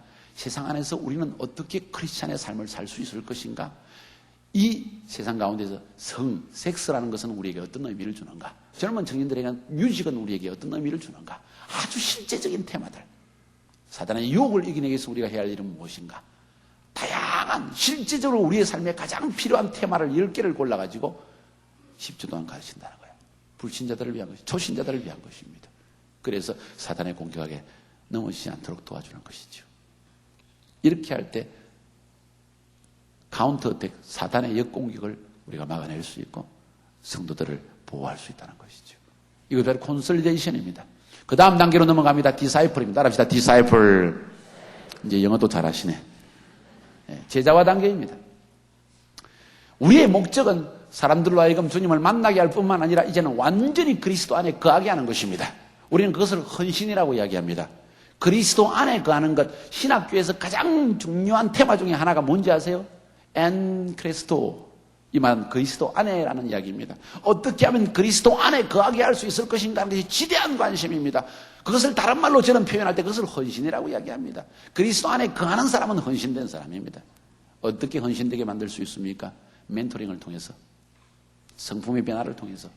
제가 보니까 크리스찬 삶에서 하나님 앞에 헌신하지 못하게 방해하는 가장 중요한 요소가 우리의 성격이었습니다. 우리의 급함, 저는 저 같은 경우는 성격이 매우 급한 편이에요. 성령님보다 앞서는 경향이 있어요. 죄악입니다. 남자들은 화를 잘 내는 성격이 있습니다. 여자들은 조바심을 내고 두려워하는 성격이 있어요. 그렇습니까? 이것들이 결국은 주님의 뜻을 성취되지 못하게 하는 방해 요소가 된다는 거예요. 그리스도 안에 거하지 못하게 하고 헌신되지 못하게 하는 가장 근본 원인이 바로 이런 것이라는 거예요. 다른 것이 아닙니다. 나는 좀 신앙이 부족해서 그런 말씀하지 마세요. 너무 그렇게 아주 뭔가 안개같이 이상한 정확하지 않은 말씀을 하지 말라는 거예요. 성품의 변화가 없기 때문입니다. 습관적 제약이 남아있기 때문입니다. 근본적 변화가 없기 때문에 그리스도 안에 거하지 못하는 것입니다. 이것은 두 가지 방법으로 해결됐습니다. 첫 번째는 사람과의 관계에서 지도자, 영적 아비와 어미를 여러분은 가져야 합니다. 각 사람은 영적인 아버지와 영적인 어머니를 지녀야만이 지속적인 여러분의 삶의 변화를 위한 멘토를 받을 수가 있습니다. 도움을 받을 수가 있습니다. 양육을 받을 수 있습니다. 돌봄을 받을 수 있습니다. 책망을 받을 수가 있습니다. 저희 사모의 제자 이야기했죠. 저희 사모가 아주 깐깐한 사람이에요. 저는 좀 헐렁한 사람입니다. 얼마나 강하게 훈련시키든지 자기보다 나이가 5살, 10살이 많은 여성들이 우리 집사님들이 쩔쩔매었습니다. 처음에는 눈물을 쭉쭉 뽑았습니다. 근데 지금은 얼마나 감사하는지 몰라요. 왜? 그 관계를 통해서 그들의 삶이 변화되었고 성품이 변화되었고 공산주의 차에서 무책임성, 그게 제일 큰 죄악이에요. 책임감이 없어요. 난 몰랐어요. 그럼 끝이에요. 이거 하라고 그러지 않았습니까? 난 못 들었어요. 끝이에요. 분명히 들었고 분명히 알고 있는데도 모른다고 그래요. 책임을 회피하는 것이죠. 자녀에 대해서도 똑같은 태도를 보이는 거예요. 만사의 무책임성이 드러나는 거예요. 그것을 깨뜨리기 위해서 얼마나 고생했는지 모릅니다. 두 번째로 고생한 게 뭔지 아세요? 마음을 열지를 않아요. 자기 속을 표현하지 않아요. 10년이고 자기 마음을 딱 품고 절대로 표현하지 웃으면서 네. 하지만은 그 속에 전혀 다른 생각을 가지고 있어요. 미치고 정말 미치는 일을 하는 거예요. 저희 아내는 그걸 보고 있지 못하는 성격이에요. 열어라. 또 열어라. 이건 가족이 아니다. 이건 하나님의 가족도 아니고 보통 가정도 아니다. 이거. 마음을 열어야 한다. 그래야만 하나님과도 마음을 열 수 있다. 심령을 털어놓아라 주님 앞에. 그 훈련을 한 7, 8년 동안 하더라고요. 그러고 나니까 이 멘토링을 통해서 그들이 하나님께 마음 여는 법을 배우더라고요. 책임 있는 사역, 책임 있는 엄마, 책임 있는 여자가 된다는 것이 뭘 의미하는지 그때 배우기 시작하는 거예요. 근본적인 성품의 변화가 일어나니까 그리스도 안에 거하는 삶이 시작되는 거예요. 주님의 음성을 듣기 시작하는 거예요. 성령님의 인도하심을 받기 시작하는 거예요. 제자화입니다. 가장 중요한 것이 멘토링입니다. 이번 부흥에서 한 가지 빠진 것이 있다면 멘토링에 대한 설교가 빠져서 시간이 좀 부족했습니다. 다음 기회에 제가 해드리겠습니다. 매우 중요합니다. 요한복음 17장을 한번 읽어보시면 예수님이 지상에서 3년 6개월 동안 사역하시면서 3년 6개월 동안 12제자에게 하신 멘토링의 내용이 뭔지 그것을 적고 있습니다. 하나님께 드리는 기도예요. 아버지께 드리는 기도 속에서 아버지 당신이 내게 주신 자 중에 멸망의 자식을 지어가는 내가 다 보존하여 지켰나이다. 그들에게 아버지의 이름을 나타내 보여주었나이다. 그들을 지켰나이다. 그들을 사랑으로 하나 되게 하소서. 예수님께서 그들의 12제자에게 멘토링한 내용이 뭔지 방향이 뭔지 그것을 정확하게 보여주고 있어요. 다음번에 여러분이 그것을 해드리기 원합니다. 멘토링입니다. 영적 아비와 어머니를 여러분이 찾으시기 바랍니다. 이 사람이야말로 축복된 사람입니다. 지속적인 변화가 일어날 수 있습니다. 물론 이신웅 목사님께서 여러분의 영적인 아버지가 되시지만은 그러나 어떻게 이신웅 목사님이 수천 명을 다 대할 수 있겠습니까? 그렇지 않아요? 될 수가 없습니다. 그래서 예수님이 이 기본적인 12제자의 모델을 보여주신 거예요. 12제자의 영적 아비가 되고 그 12제자는 다시 12제자를 낳아서 그들의 아비가 되어주는 것. 이 과정을 거치라는 것입니다. 제가 말씀드렸죠. 저희 제자 12제자는 밥 먹을 때도 저를 위해서 먼저, 저희 가정을 위해서 먼저 기도하고 식사한다는 것. 저는 밤낮으로 그 12제자 이름을 저는 성경책에 다 적어놓고 다닙니다. 12제자 이름을. 아침에도 일어나서 밤에도 기도하고 이들의 가정을 저는 알고 있습니다. 부부관계도 다 알고 있습니다. 어느 정도 단계에 와 있는지 다 알고 있어요. 자녀들이 뭘 하고 있는지 다 알고 있습니다. 저는 영적 보호자예요. 그들을 위해서. 저는 엄밀히 말해서 우리 교회 5,000명 성도들의 아버지라기보다는 우리 12제자의 아버지예요. 구체적인 아버지가 되어준다는 겁니다. 그것을 통해서만 삶이 변화될 수 있기 때문에 저는 그것을 알았습니다. 이런 영적 멘토링의 시스템이 여러분 교회 안에 세워지기를 주의 이름으로 축원합니다. 이것이 제자화입니다. 가장 본질적인 제자화는 이렇게 이루어집니다. 그러나 그럼에도 불구하고 말씀을 통한 제자화가 이루어져야 합니다. 그래서 우리는 제자화를 위해서 교회 안에서 지도자 학교라는 것을 합니다. 지도자 학교 1학기, 2학기, 3학기 10주간 해서 3번을 합니다. 30주간을 지도자 학교를 거치는 이것이 제자화의 과정, 3단계에 있는 제자화의 과정입니다. 그 제자화에서 뭘 가르칩니까? 아까 잠깐 말씀드렸죠. 교리를 가르칩니다. 가정에 대해서 남편의 역할에 대해서 10강의, 여자의 역할에 대해서 10강의, 청년들의 결혼 세미나를 10강의, 셀을 어떻게 인도할 것인가 10강의, 크리스찬 지도력은 리더십이란 무엇인가, 크리스찬 리더십은 성품이다 하는 것을 가르치면서 비전이다 하는 것을 가르치면서 계속 크리스찬 리더십에 대해서 가르칩니다. 중보자란 무엇인가, 전도는 어떻게 하는 것인가, 성령님은 누구신가, 크리스찬 상담은 어떻게 할 것인가, 가장 기본적인 한 60개의 강의가 30주를 거쳐서 한 주에 한 번씩만 할 때마다 2강의씩 나갑니다. 그래서 크리스찬 지도자를 만들어낸다는 이야기입니다. 제자를 만들어낸다는 것이죠. 약 9개월에 거쳐서 지도자 학교가 지속되어집니다. 자세한 내용은 또 우리 목사님께서 자세히 알고 계실 겁니다. 이것이 제자화의 단계. 4번째 단계는 샌드입니다. 따라합시다. 샌드. 어디로 보낸다고요? 샌드. 파송 단계인데 어디로 보낸다고요? 아프리카로 보낸다고요? 낙도로 사역하러 보낸다고요? 사역으로 보낸다는 이야기입니다. Send to the ministry. 사역으로 보내라. 사역으로 파송하라. 모든 병신도들이 그들의 삶의 자리에서 직장에서 사역하게 하라. 직장 선교회를 구성하고 직장에서 점심시간에 한두 명이라도 앉아가지고 함께 예배를 드리고 마치 그것 세례로 취급하라는 것입니다. 그 세례를 통해서 복음을 전하라는 것입니다. 간증하라는 것입니다. 불신자를 전도하라는 것입니다. 그래서 전도한 사람들을 알파코스에 데려놓으라는 것입니다. 사역 현장을 이야기하는 거예요. 셀은 사역 현장입니다. 알파코스도 사역 현장입니다. 예수 믿고 지도자학교를 마친 사람들, 아니 지도자학교를 다니면서 벌써 알파코스의 도우미로 사역을 합니다. 테이블 리더로서 사역을 합니다. 사역입니다.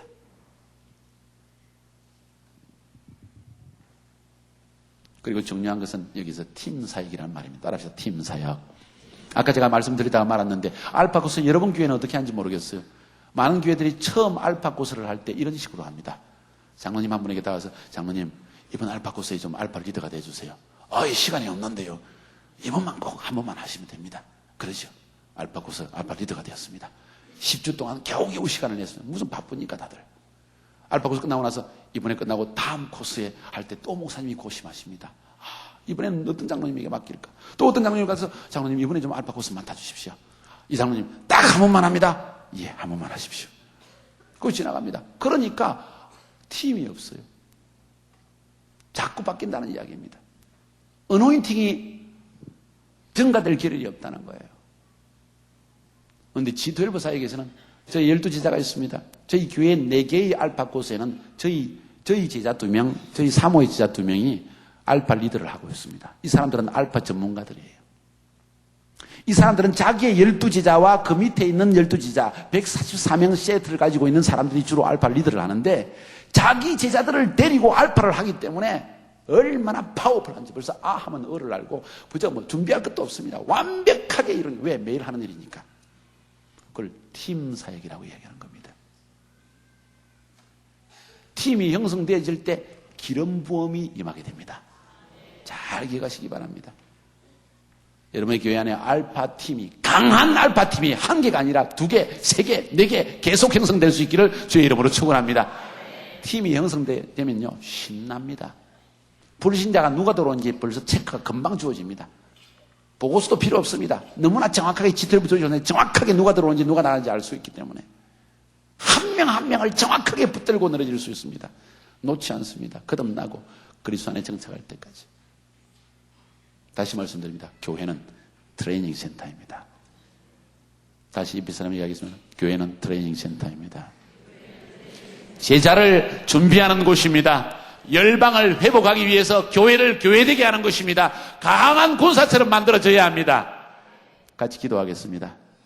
오늘 보다 강의식으로 되어졌지만 너무나 필요한 강의이기 때문에 여러분에게 드렸습니다.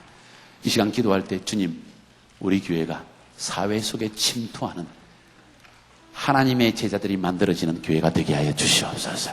수동적인 크리스찬이 아니라 사역하는 긍정적이고 적극적인 사역자들이 일어날 수 있도록 주님 도와주시옵소서.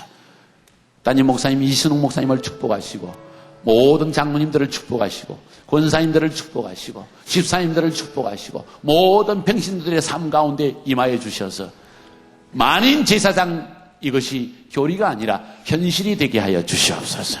주님, 모든 성도들이 사회 속에 들어가 하나님의 자녀로서 행사할 수 있는, 사역자로서 일할 수 있는, 대제사장으로서 사역할 수 있는 축복을 우리에게 주시옵소서. 우리 주여 삼창 부르짖고 주님, 우리 교회를 트레이닝 센터로 만들어 주시옵소서. 기도하시기 바랍니다. 기도하겠습니다. 주여! 주여! 주여! 성령님 감사합니다. 이 아침 아버지의 생명의 말씀을 통하여서 교회의 양육이 어떻게 되어야 됨을 분명히 알게 하여 주시고 하나님의 교회를 강하고 군사와 같은 교회로 세우기를 기뻐하셔서 마지막 때 아버지의 새로운 예수님의 12제자 사역을 세워주시고 하나님의 영광을 위하여서 사도와 같은 자들이 일어나며 예언자가 일어나며 전도자와 교사와 목사가 일어나 도시를 점령하며 민족을 점령하며 사회 속에 침투하는 교회가 될 수 있도록 은혜 베풀어 주신 것을 진심으로 감사합니다. 주님, 저희들은 너무나 예배만을 드리며 살아왔습니다. 그러나 이제는 주님 앞에 나와 체계적으로 군사와 같은 훈련을 통하여 모든 성도들을 하나님의 사역자로 만들기를 소원합니다. 주님이 그토록 원하셨던 한 영혼의 구원을 위하여서 우리 자신을 헌신하여 나아가기를 원합니다. 주님 축복하여 주옵소서. 우리 교회에서 시작되는 알파코스 위에 주님께서 복을 내려주시고 알파코스를 참석하는 모든 불신자의 심령 가운데 주님 성령으로 임재하여 주시고 치유하여 주시고 그리스도를 알게 하여 주시고 성령을 체험케 하시고 세상의 악을 이길 수 있는 영적 진리를 깨달아 알게 하시고 이 교회 위에 인카운트 수양회를 형성하여 주시사 모든 성도들이 주님을 만나는 체험을 통하여 영적으로 업그레이드되는 놀라운 축복을 베풀어 주시고 모든 성도님들이 전도자로 변화되는 놀라운 축복을 허락하여 주시옵소서. 성령님, 모든 아버지여 장로님들과 권사님들, 집사님들, 부목사님들, 사역자들을 마음껏 두 손들어 축복하여 주시고 이제는 아버지여 저들이 사역할 뿐만 아니라 성도들을 사역케 하는 일에 쓰임받는 통로가 되게 하여 주시옵소서. 사역을 코칭하고 가르치는 자들이 되게 하여 주옵소서. 주님, 우리에게 은혜를 베푸사 교회의 영적 질서와 영적 체계가 사회 안으로 흘러들어가게 하여 주시옵소서. 우리의 직장이 사역의 현장이 되게 하소서. 우리의 가정이 사역의 장소가 되게 하여 주옵소서. 우리를 통하여 하나님의 역사가 지속되게 하여 주시옵소서. 주님, 성령으로 임재하여 주시사 교회 안에 새로운 영적 질서를 세워주시고 영혼을 불쌍히 여기는 마음이 일어나게 해주시오며 영혼을 위하여 기도하는 운동이 아버지 체계적으로 세워지게 해 도와주시고 주님이여 영혼들의 임하에 있는 이 구원을 확립시킬 수 있는 놀라운 교회가 되게 하여 주시옵소서. 주님, 우리의 남편이, 우리의 아내가, 우리의 자녀들이 교회는 다니고 있으나 신앙이 확립되지 못하였습니다. 그들의 의식이 변화되지 아니하였습니다. 그들이 주님을 만난 체험이 없기 때문에 교회를 떠나가고 있습니다. 청년청은 교회를 상실하고 있습니다. 주님이여 도와주시옵소서. 청년들 가운데 주님을 만나는 체험을 통하여 새로운 간정의 전도운동이 일어나게 하여 주시옵소서.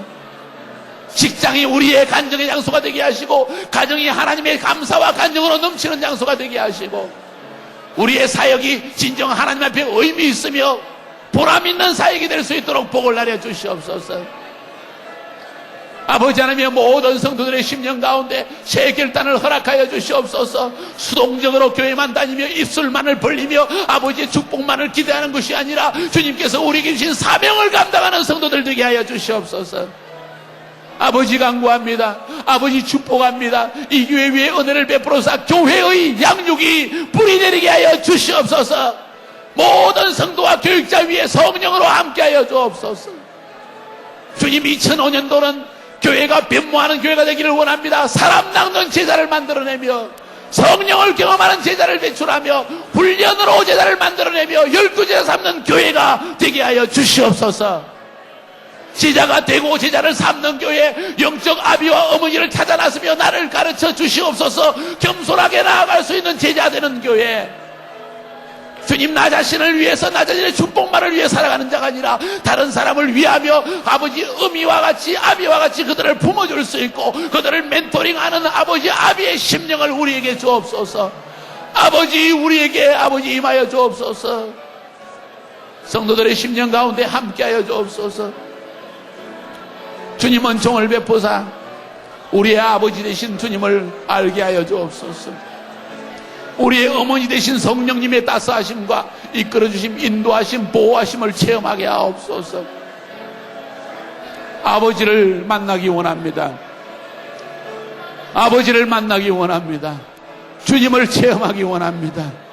당신의 사랑을 느끼기 원합니다. 당신의 치유를 경험하기 원합니다. 당신의 인도하심 속에 거하기를 원합니다. 주님, 우리 교회 안에 매 순간마다 치유가 일어나게 하시고 매 순간마다 주님을 경험하는 간정들이 쏟아져 나오게 하여 주시고 이 교회가 살아 역사하는 화석 같은 교회가 아니라 생명력이 넘치는 생수의 강이 흘러넘치는 너희 심령에서 생수의 강이 흘러넘치리라 약속하신 성령의 생수의 강물이 우리 가운데 흘러넘치게 하여 주옵소서. 그렇습니다. 주님, 신길교회를 아버지 2005년도에 완전 영적 전환을 시켜주시고 하나님의 새 역사를 위해서 달려가는 선봉주자가 되는 교회가 되게 하여 주옵소서. 오 아버지 하나님이여, 교회를 변화시켜 주시옵소서. 새로운 영적 체계가 서게 하여 주시옵소서. 헌신된 제자가 일어나게 하옵소서. 은사가 나타나게 하여 주시옵소서. 겸손한 성품이 준비되게 하여 주시옵소서. 겸손함을 주옵소서. 십자가에서 내가 죽고 그리스도와 함께 죽어지는, 그리고 그리스도와 함께 새 심령으로 부활하는 체험들이 있게 하여 주시옵소서. 새 일을 행하신 주님을 찬양합니다.